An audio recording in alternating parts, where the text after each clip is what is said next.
Re-Animator is a horror movie released in 1985 starring Jeffrey Combs of Star Trek fame and directed by Stuart Gordon.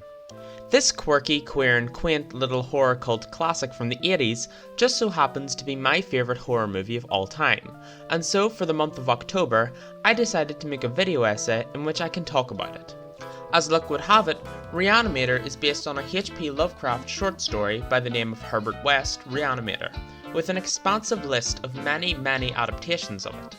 And so, this video serves as a catalogue of all Re-Animator media for both fans of the films and newcomers to the series. So sit tight, pull up your Halloween sweets and a blanket, and join me into the complete history of Herbert West, Re-Animator.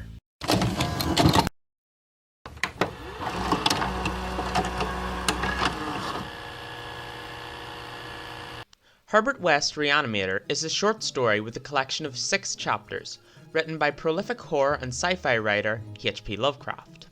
According to Lovecraft's own letters, it is meant to serve as a parody of Mary Shelley's Frankenstein.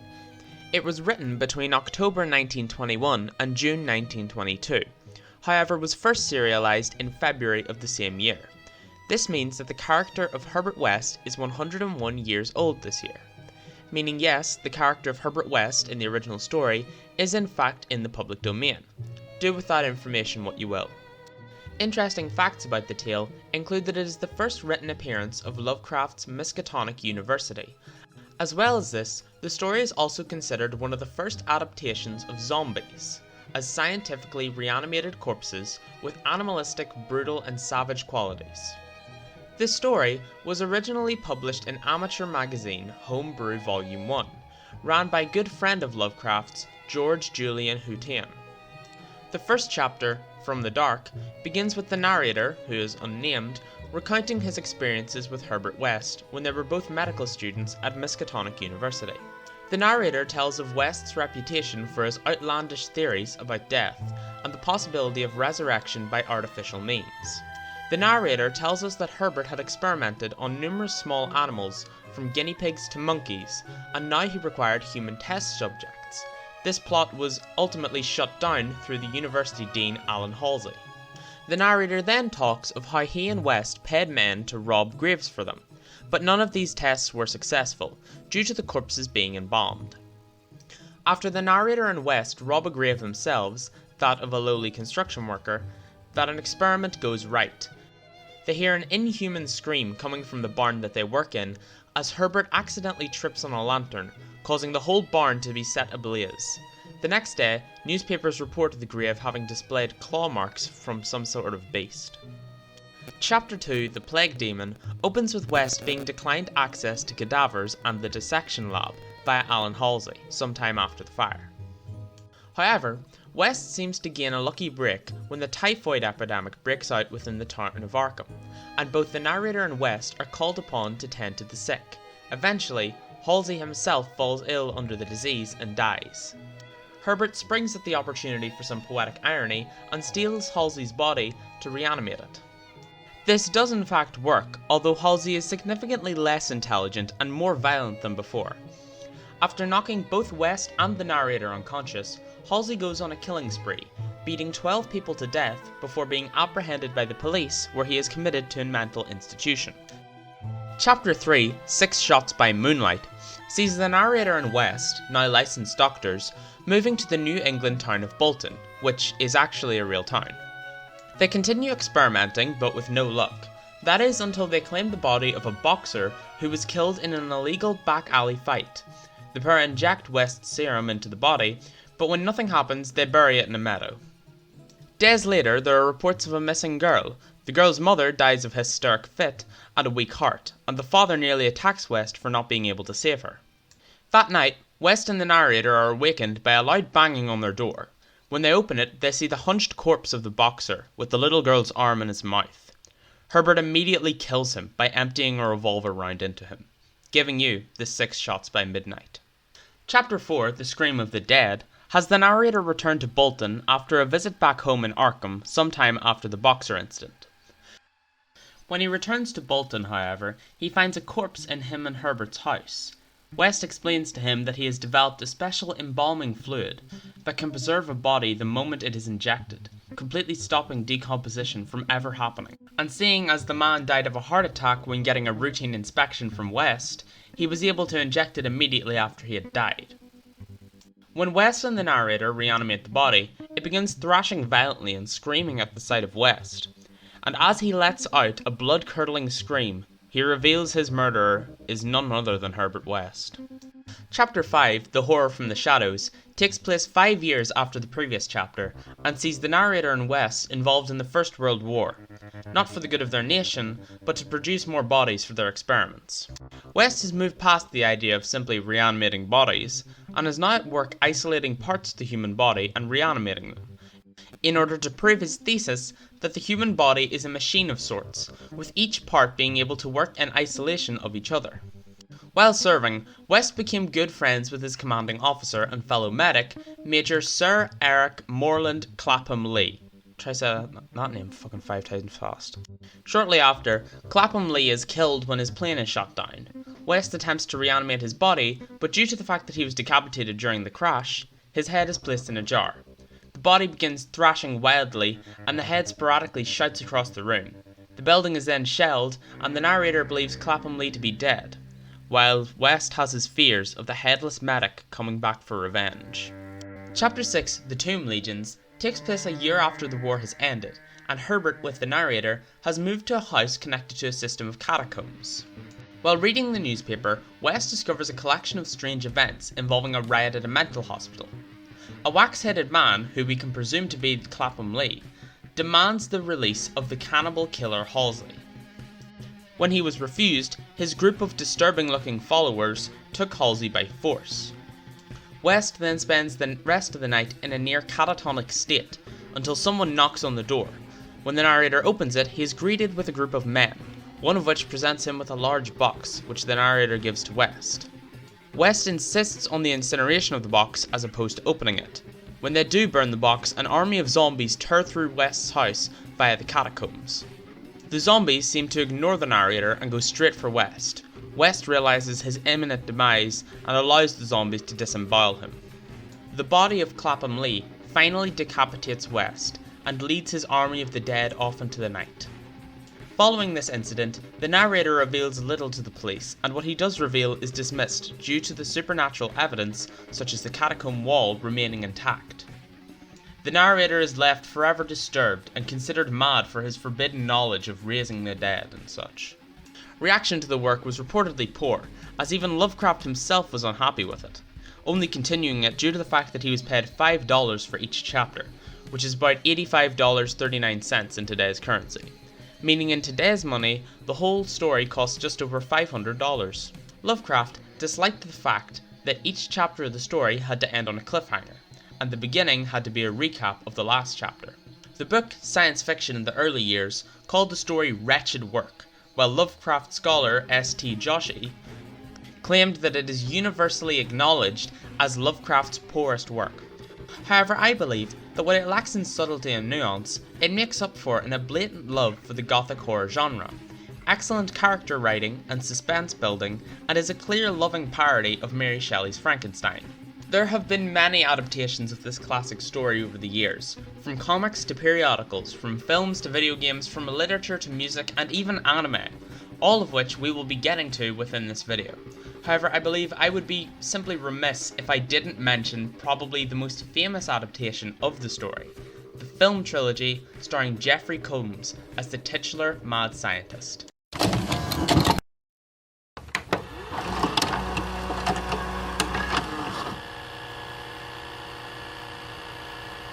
1985's Re-Animator was directed by Stuart Gordon and produced by Brian Usna.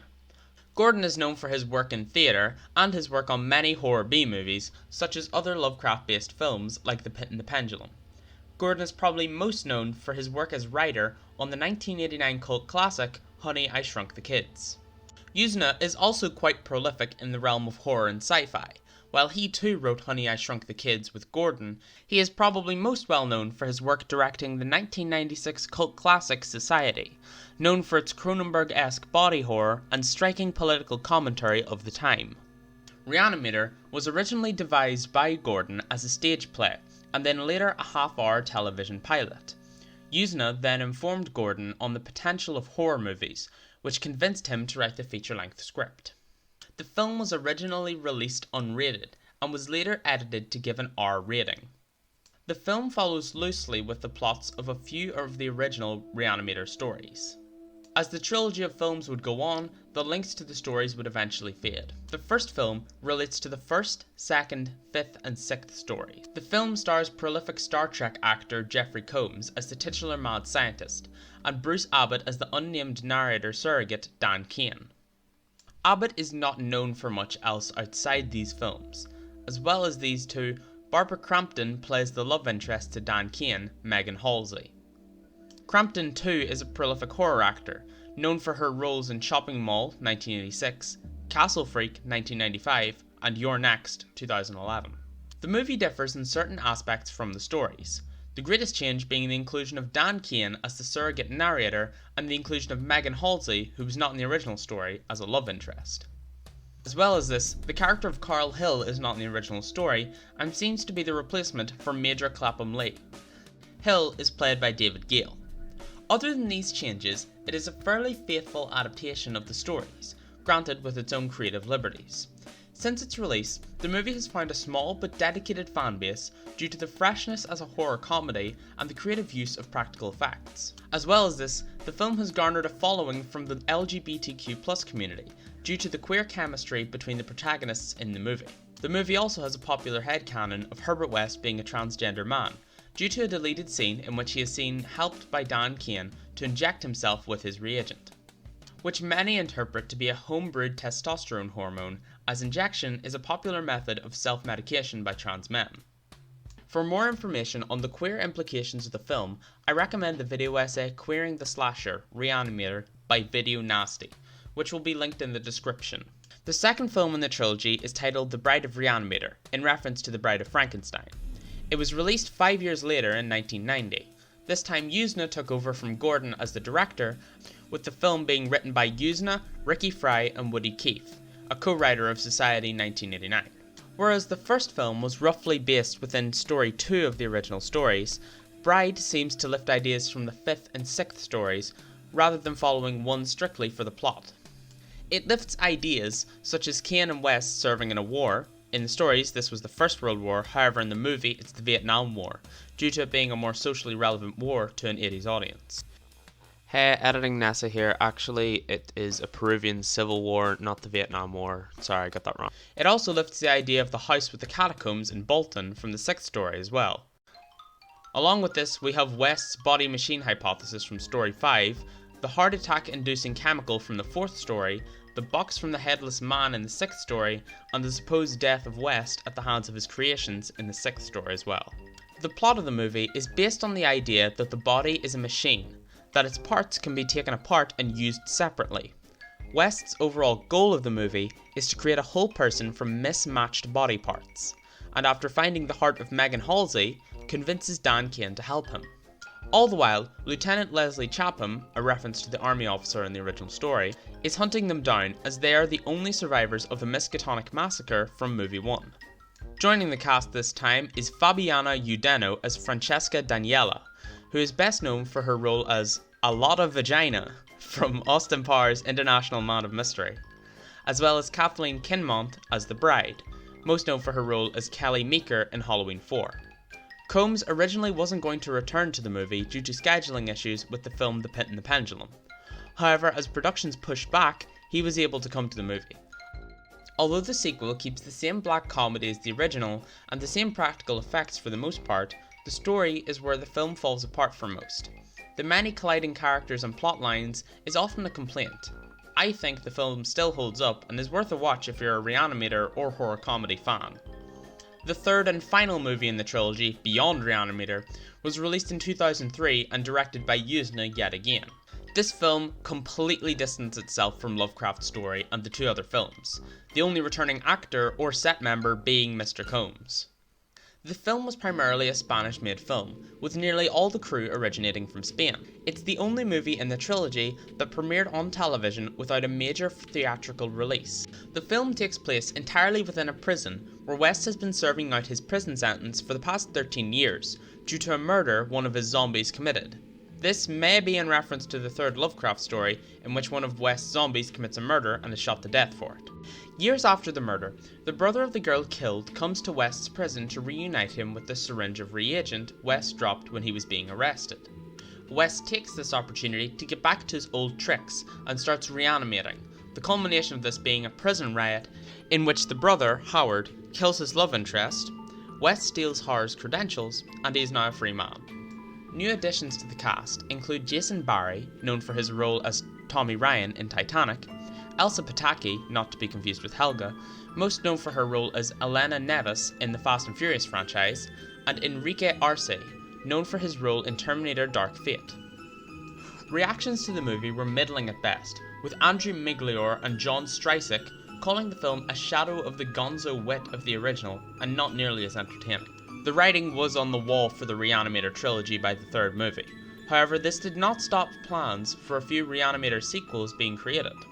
One of the ideas of a Re-Animator sequel, Post Beyond, was The Island of Re-Animator, which would have taken inspiration from the H.G. Wells novel The Island of Dr. Moreau. As well as this, Gordon had the idea for the House of Re-Animator, which would not have featured West bringing a house to life, Monster House style, and instead would have seen him reanimating the President of the United States. Two remakes of the original 1985 film have been proposed. One Italian remake, which actually got made, called Herbert West Re-Animator. I can find this film nowhere to watch, and I probably wouldn't understand it anyway, as I do not speak Italian. But I do have the trailer. Another remake was proposed back in 2016, however seemed to have fizzled out around the same time, despite having a proposed release date of December 15th, 2018. It was said to be darker and more linked with the original story, which I actually would have really liked to see. Now, these films were not the last adaptations of the original story. Far from it. There are many more obscure adaptations, references, and reimaginings of the character of Herbert West and his wrongdoings.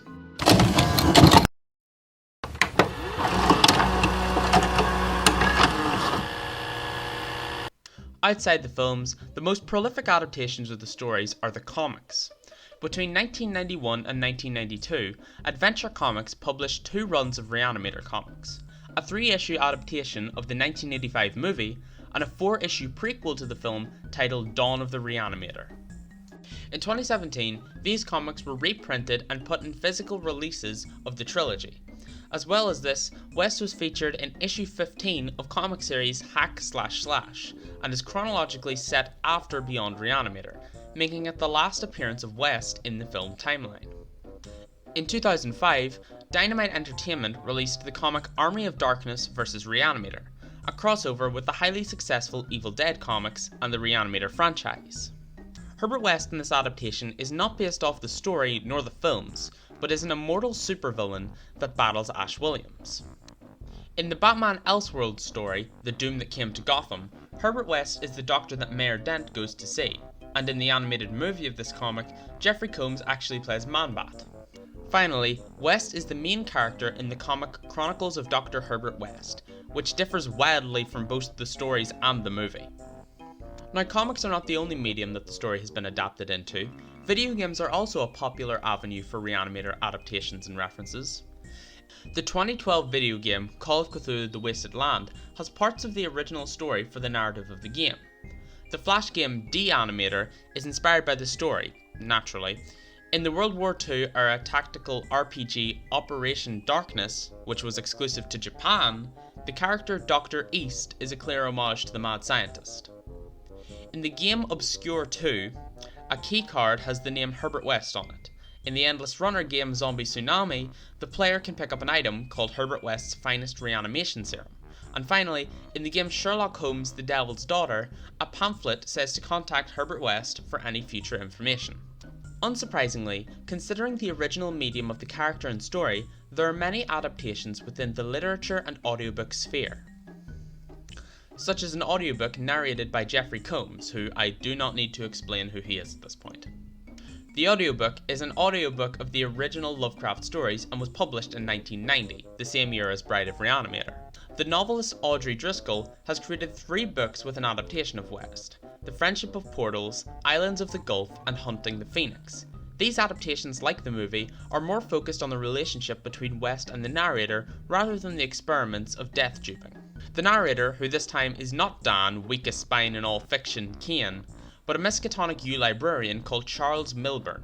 He witnesses the downfall of West via his experiments, similar to the ending in the story. West and the elements of the second of Lovecraft's story are adapted in the novel Lovecraft the Shipwright Circle, which serves as a collective universe for all of Lovecraft's stories. And finally, West is a main character in the novel Re-Animators, which tells the story of West's rival, as well as Arkham County's secret history. Possibly the oddest adaptation of West is in the anime Demon Bane.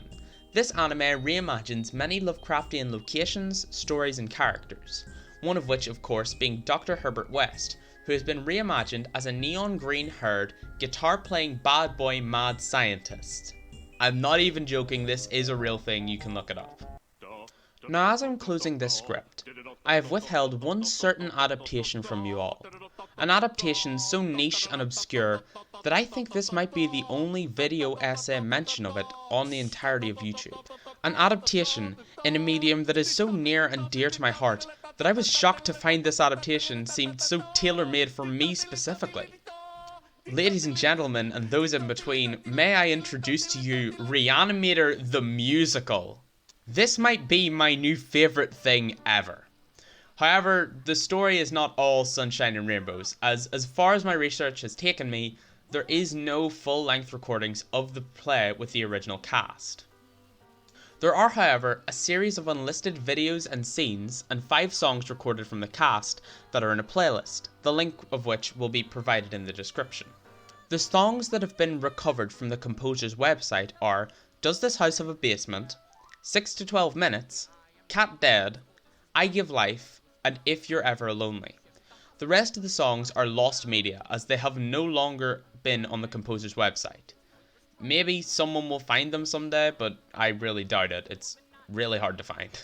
What we do have on the musical is a collection of trailers, a TV interview with the actor for West and Dr. Hill, as well as a collection of interviews from San Diego Comic-Con 2012, as well as a video of West's actor Graham Skipper singing a lost song where he accuses Dr. Hill of being a fraud. We also have a behind-the-scenes interview with many of the cast from Morden Inn 6 on YouTube. Finally, a name attached to this project that should surprise no one is Stuart Gordon, the director of the 1985 film. For years, Gordon spoke of his desire to have the story of Re-Animator told on stage, and it seems he got his wish. There's a 20-minute podcast interview with Gordon on the musical, courtesy of Hollywood Gothic on YouTube. And ladies and gentlemen and those in between, that is every adaptation of Herbert West Re-Animator by H.P. Lovecraft that I could reasonably find through research. Do let me know if there are any that I missed, because if they can go from an anime to a fucking musical, I'm sure I missed something. Well, that's all from me, so please have a safe, spooky and happy Halloween from yours truly, Loch Nessa. Good night.